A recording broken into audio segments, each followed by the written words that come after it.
Subscribe now and press the bell icon. Never miss an update. Hey, hi dear students, I welcome you all once again in our new lecture from hydrogen unit. And today we are going to discuss one of the important compounds formed by hydrogen, that is interstitial hydrides. Interstitial hydrides discuss करने से पहले मैं आपको बताऊं कि hydrides वो compounds होते हैं जो हाइड्रोजन एलिमेंट बनाता है डिफरेंट एलिमेंट्स के साथ। जैसे कि हमने ऑलरेडी पढ़े हैं मेटल हाइड्राइड्स, जो हाइड्रोजन हाइड्राइड्स बनाता है अल्कली मेटल्स और अल्कलाइन अर्थ मेटल्स के साथ, उनको हम मेटेलिक हाइड्राइड्स कहते हैं या आयनिक हाइड्राइड्स कहते हैं। दूसरा हमने पढ़ा था कोवलेंट हाइड्राइड्स, वो हाइड्राइड्स जो हाइड्रोजन बनाता है पी ब्लॉक एलिमेंट्स के नॉन मेटल्स के साथ, उनको हम कोवलेंट हाइड्राइड्स कहते थे क्योंकि उन हाइड्राइड्स में कोवलेंट बॉन्ड्स बनती थी। लेकिन आज के लेक्चर में हम इंटरस्टिशियल हाइड्राइड्स के बारे में पढ़ेंगे और देखते हैं कि इंटरस्टिशियल हाइड्राइड्स कौन से हाइड्राइड्स है और इनकी फॉर्मेशन और पीरियोडिक टेबल में कौन कौन से एलिमेंट्स इंटरस्टिशियल हाइड्राइड्स बनाते हैं और कौन कौन से एलिमेंट्स इंटरस्टिशियल हाइड्राइड्स नहीं बनाते। साथ में हम इनकी कुछ प्रॉपर्टीज के बारे में भी डिस्कशन करेंगे। तो देख लीजिए इंटरस्टिशियल हाइड्राइड्स कौन से एलिमेंट कंपाउंड्स होते हैं। Interstitial hydrides are the compounds of hydrogen, they are the compounds of hydrogen with transition elements और d block elements आप लिख सकते हो। They are the compounds of hydrogen with transition elements और inner transition elements। inner transition elements में आते हैं f block elements। तो याद रखिएगा बेटा, जो interstitial hydrides है, they are the compounds of hydrogen either with transition metals or with inner transition metals। transition elements को हम कहते हैं d block elements और inner transition elements को हम कहते हैं f block elements। जो d block और f block elements होते हैं वो यूजुअली जब भी हाइड्रोजन के साथ कंबाइन करते हैं they form a special class of hydrides which are called as interstitial hydrides। तो एक चीज समझाऊं मैं आपको, एक चीज यहां पे समझाता हूं। जो ट्रांजिशन एलिमेंट्स होते हैं यानी कि डी ब्लॉक एलिमेंट्स या जो इनर ट्रांजिशन एलिमेंट्स होते हैं, इनर ट्रांजिशन एलिमेंट्स, ये दोनों एलिमेंट्स जो होते हैं ट्रांजिशन एलिमेंट्स या inner transition elements, basically they are metals, they are metals and you know that metals are crystalline solids. Crystalline solids जो ट्रांजिशन एलिमेंट्स होते हैं या इनर ट्रांजिशन एलिमेंट्स जो होते हैं, they all are metals and they exist in the form of crystalline solids except mercury. Mercury पता है वो लिक्विड है। तो कहने का मतलब ये है ट्रांजिशन एलिमेंट्स मेटालिक फॉर्म में एग्जिस्ट होते हैं और क्रिस्टलाइन सॉलिड्स होते हैं, यानी कि इन मेटल्स में जो मेटल एटम्स की पैकिंग होती है that is very much perfect crystalline solid. तो ये देख लो, मैं यहां पे एक सॉलिड लेता हूं, सॉलिड में आपको पता है एटम्स आपस में क्लोज कांटेक्ट में होते हैं। ये देख लो बेटा, ये मैंने एक मेटालिक सॉलिड लिया है, ये है इसके मेटल एटम्स। ये मेटल एटम्स मैंने लिए और मेटल एटम्स को मैंने पैक कर दिया इन 2 डायमेंशनल फैशन और 3 डायमेंशनल मैनर में भी ऐसे ही मेटल्स जो है पैक होते हैं। लेकिन जब मेटल्स पैक होते हैं एक क्रिस्टलाइन सॉलिड में, इन मेटल्स के बीच में ये देख रहे होगे आप, ये जो बीच में ये खाली जगह है, ये मेटल एटम है, मेटल एटम, मेटल एटम और मेटल एटम। 4 मेटल एटम जब आपस में कांटेक्ट करेंगे, टच करेंगे, तो बीच में एक खाली जगह बचती है जिसको हम इंटरस्टिशियल स्पेस कहते हैं। Interstitial space. तो इंटरस्टिशियल स्पेस, यहां ये भी इंटरस्टिशियल स्पेस है, ये भी एक इंटरस्टिशियल स्पेस है और ये भी एक इंटरस्टिशियल स्पेस है। कहने का मतलब ये है कि मेटालिक क्रिस्टल्स में बहुत सारी छोटी छोटी गैप्स होती है मेटल एटम्स के बीच में, जिन गैप्स को हम नाम देते हैं इंटरस्टिशियल स्पेसेस और इन्हीं को हम नाम देते हैं वॉइड्स। वॉइड्स क्या होती है और इंटरस्टिशियल स्पेस क्या होती है? These are the small gaps which are created between the metal atoms in case of metallic crystal। तो हमें क्या करना है, हम इसी मेटालिक क्रिस्टल को जब हीट करते हैं, हीट करने के बाद क्या हो जाता है, ये जो मेटालिक क्रिस्टल है ये मेल्ट हो जाता है, यानी कि ये मोल्टन फॉर्म में कन्वर्ट हो जाता है। जब ये मेटालिक क्रिस्टल मोल्टन फॉर्म में कन्वर्ट होगा, फिर मोल्टन फॉर्म में हम इसको हाइड्रोजन ऐड कर देंगे, और जब हाइड्रोजन ऐड कर देंगे मोल्टन मेटल को, हाइड्रोजन मॉलिक्यूल्स जो है वो इन्हीं इंटरस्टिशियल स्पेसेस में ट्रैप हो जाते हैं। हाइड्रोजन मॉलिक्यूल्स इन्हीं इंटरस्टिशियल स्पेसेस में ट्रैप हो जाते हैं।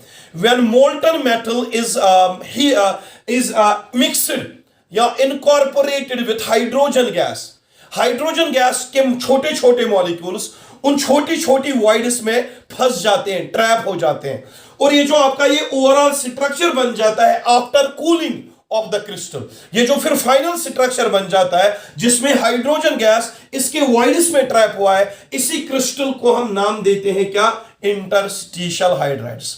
Interstitial hydrides are formed by adding hydrogen gas to the molten form of metal.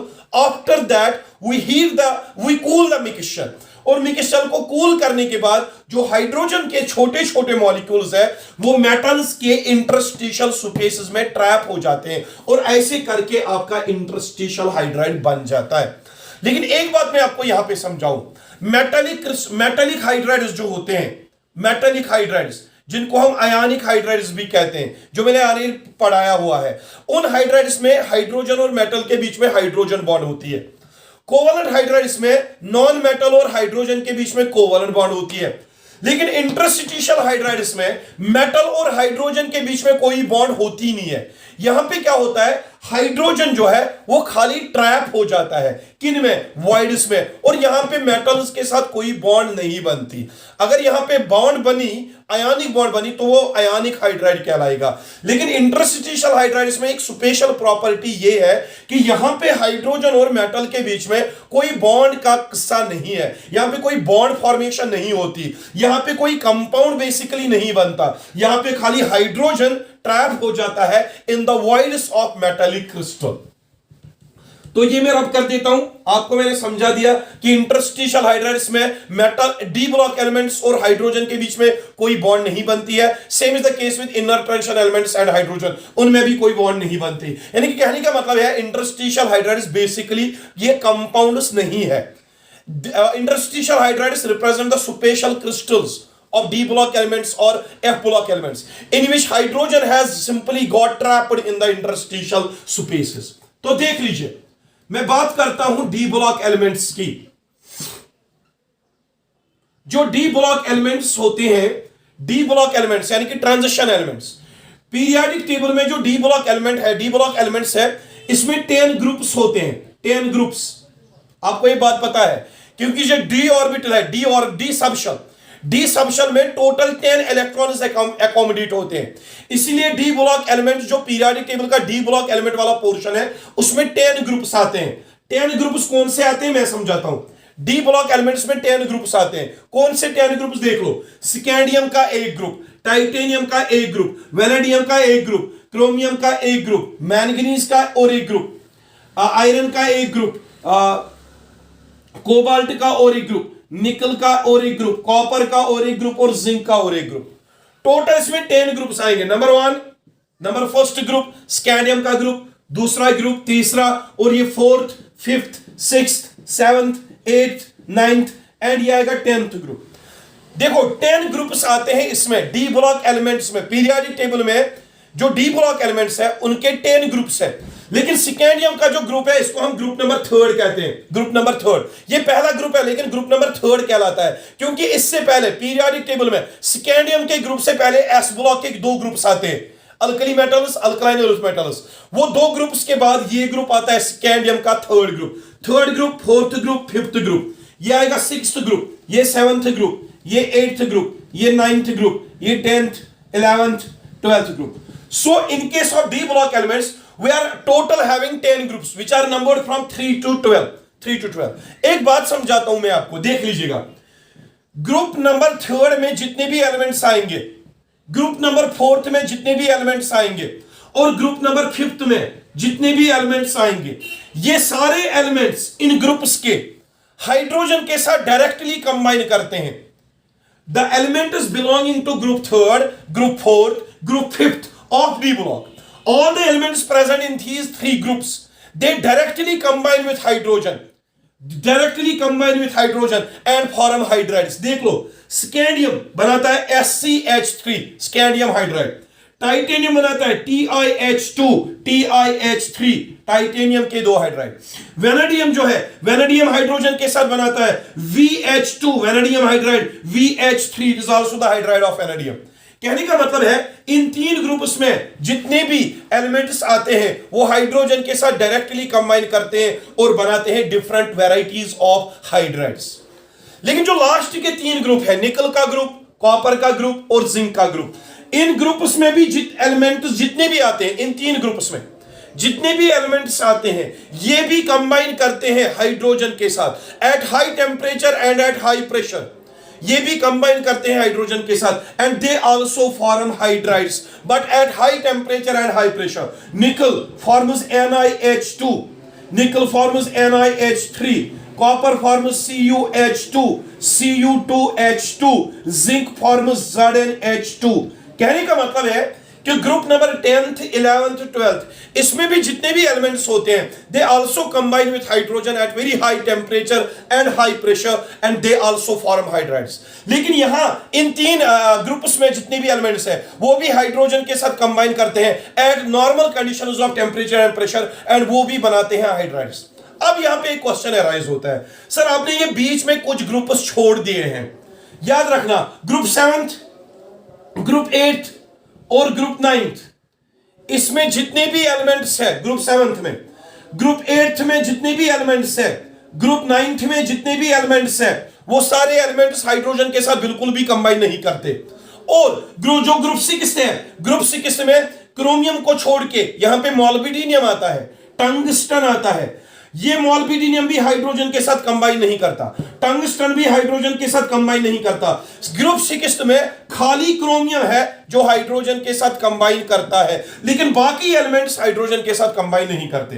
तो डी ब्लॉक एलिमेंट्स में आपको याद रखना है पहले तीन ग्रुप्स और लास्ट के तीन ग्रुप्स जो एलिमेंट्स इनमें है वो हाइड्रोजन के साथ कंबाइन करते हैं इधर at normal temperature and pressure और at high temperature and pressure hydrogen के साथ कंबाइन करते हैं. लेकिन जो बीच में ये ग्रुप्स है, बीच में ये वाले ग्रुप्स जो है ग्रुप 6 से ग्रुप 9th तक एक्सेप्ट क्रोमियम, ये वाले एलिमेंट्स ग्रुप 6 से ग्रुप 9th तक एक्सेप्ट क्रोमियम, ये वाले एलिमेंट्स हाइड्रोजन के साथ बिल्कुल भी कंबाइन नहीं करते. इसीलिए कहा गया कि डी ब्लॉक एलिमेंट्स में सारे एलिमेंट्स हाइड्राइड्स नहीं बनाते, इंटरस्टिशियल हाइड्राइड्स नहीं बनाते, बल्कि डी ब्लॉक एलिमेंट्स में से ग्रुप 6 से लेकर ग्रुप 9th तक एक्सेप्ट क्रोमियम जितने भी एलिमेंट्स है वो हाइड्राइड्स नहीं बनाते. इसलिए डी ब्लॉक एलिमेंट के इस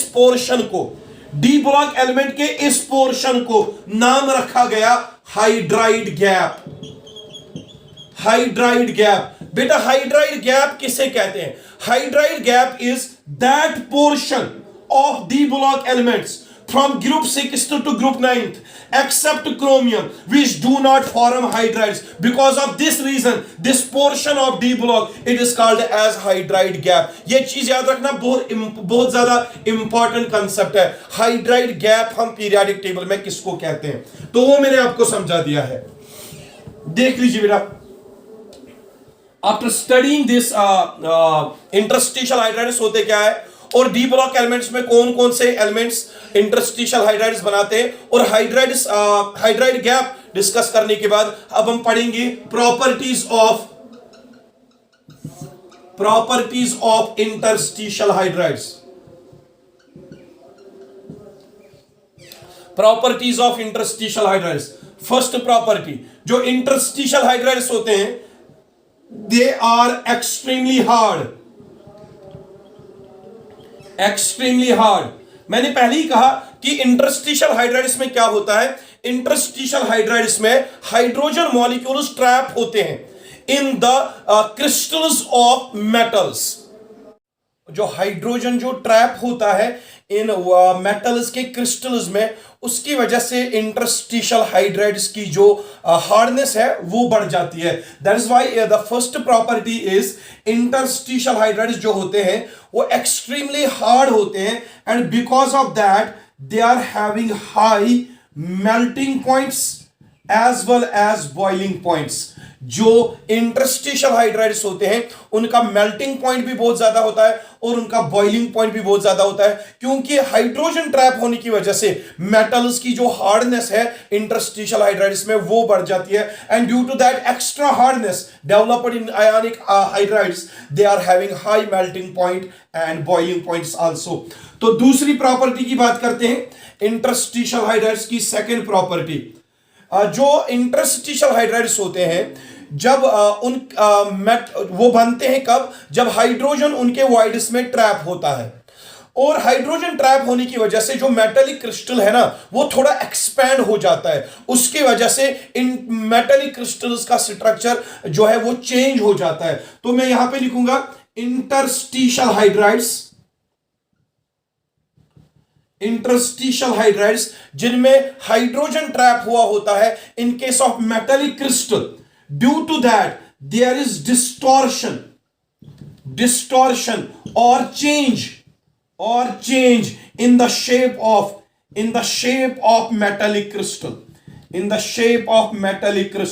जब मेटालिक क्रिस्टल में हाइड्रोजन ट्रैप हो जाता है इन वॉइड्स, उसकी वजह से मेटालिक क्रिस्टल की जो शेप है बेटा वो चेंज हो जाती है। लेकिन there are some exceptions to this rule.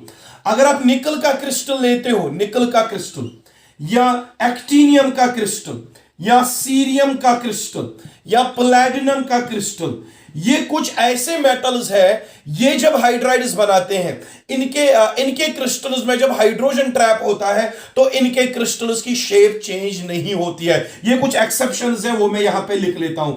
मैंने क्या कहा कि इंटरस्टिशियल हाइड्राइड्स की शेप चेंज हो जाती है, डिस्टॉर्ट हो जाती है जब उनमें हाइड्रोजन गैस एब्जॉर्ब होता है। In the interstitial voids of metals hydrogen trap होने की वजह से क्रिस्टल्स का जो मेटालिक क्रिस्टल्स का स्ट्रक्चर है वो चेंज हो जाता है। लेकिन निकल के क्रिस्टल में, एक्टिनियम के क्रिस्टल में, सीरियम के क्रिस्टल में और प्लैटिनम के क्रिस्टल में जब इनमें हाइड्रोजन ट्रैप हो जाता है, जो इनके इंटरस्टिशियल हाइड्राइड्स हैं उनके शेप में देखा गया है कोई चेंज नहीं आता। तो याद रखोगे कि इन हाइड्रोजन ट्रैप होने की वजह से इंटरस्टिशियल हाइड्राइड्स की और मेटालिक क्रिस्टल्स की शेप चेंज हो जाती है, except the crystals of nickel, actinium, cerium and platinum. और एक चीज मैं आपको बताता हूं, जो इंटरस्टिशियल हाइड्राइड्स होते हैं, इंटरस्टिशियल हाइड्राइड्स कब बनते हैं, जब हाइड्रोजन ट्रैप होता है मेटालिक क्रिस्टल्स में। तो हाइड्रोजन ट्रैप होने की वजह से जो मेटालिक क्रिस्टल है वो एक्सपैंड हो जाता है, और एक्सपेंशन की वजह से, एक्सपैंड जब हो जाता है क्रिस्टल हाइड्रोजन ट्रैप होने की वजह से, उसकी वजह से डेंसिटी ऑफ क्रिस्टल जो है वो डिक्रीज हो जाती है। सो density of interstitial hydrides is less than the density of the pure metallic crystal। अगर आप एक साइड से प्योर मेटेलिक क्रिस्टल लेते हो, दूसरे साइड से वो क्रिस्टल लेते हो जिसमें हाइड्रोजन एब्जॉर्ब हुआ है, लेकिन यानी कि इंटरस्टिशियल हाइड्राइड की जो डेंसिटी होती है वो हमेशा कम होती है than the density of the pure metallic crystal। तो ये तो प्रॉपर्टीज की बात हो गई। अब हम इसके बाद बात करते हैं uses of interstitial hydrides. Uses of interstitial hydrides, जहां तक इनके यूजेस, इंटरस्टिशियल हाइड्राइड्स के यूजेस का सवाल है, इसके दो यूजेस हैं। एक ये यूज है कि interstitial hydrides basically metallic crystals होते हैं जिनमें हाइड्रोजन ट्रैप हो जाता है इन वॉइड्स। तो एक इंपॉर्टेंट यूज है इंटरस्टिशियल हाइड्राइड्स का, वो ये है interstitial hydrides are used for storing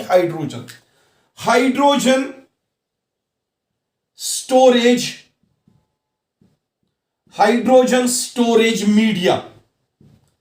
interstitial hydrides जो है वो हाइड्रोजन स्टोरेज मीडिया के तौर पे इस्तेमाल होते हैं। अगर हमें हाइड्रोजन गैस स्टोर करना हो, हम हाइड्रोजन गैस को स्टोर करते हैं इन the form of interstitial hydrides. फिर हम इस हाइड्रोजन को कभी भी इंटरस्टिशियल हाइड्राइड्स में से बाहर निकाल सकते हैं by heating the interstitial hydride. यानी कि इंटरस्टिशियल हाइड्राइड्स का यूज जो है वो ये है कि इनमें हम हाइड्रोजन स्टोर कर सकते हैं इन देयर वॉइड्स, मेटल्स के वॉइड्स में। जो दूसरा यूज है इंटरस्टिशियल हाइड्राइड्स का, that is they act as reducing agents. Interstitial hydrides they can be used as reducing agents. अब इंटरस्टिशियल हाइड्राइड्स को रिड्यूसिंग एजेंट क्यों कहते हैं? क्योंकि इंटरस्टिशियल हाइड्राइड्स को अगर हम हीट करते हैं तो वो रिलीज करते हैं हाइड्रोजन, वही हाइड्रोजन यूज होता है in reduction. So interstitial hydrides को हीट करके हाइड्रोजन मिलता है और हाइड्रोजन फिर कैरी आउट करता है डिफरेंट रिडक्शन रिएक्शंस, इसलिए हम इंटरस्टिशियल हाइड्राइड्स को रिड्यूसिंग एजेंट्स कहते हैं। This is because of the ability of interstitial hydrides that upon heating they can release hydrogen gas, that is why they are also called as reducing agents और they can be used as reducing agents in different chemical reactions. So this was all about interstitial hydrides. Inshallah, in next lecture I'm going to discuss another topic regarding hydrogen unit.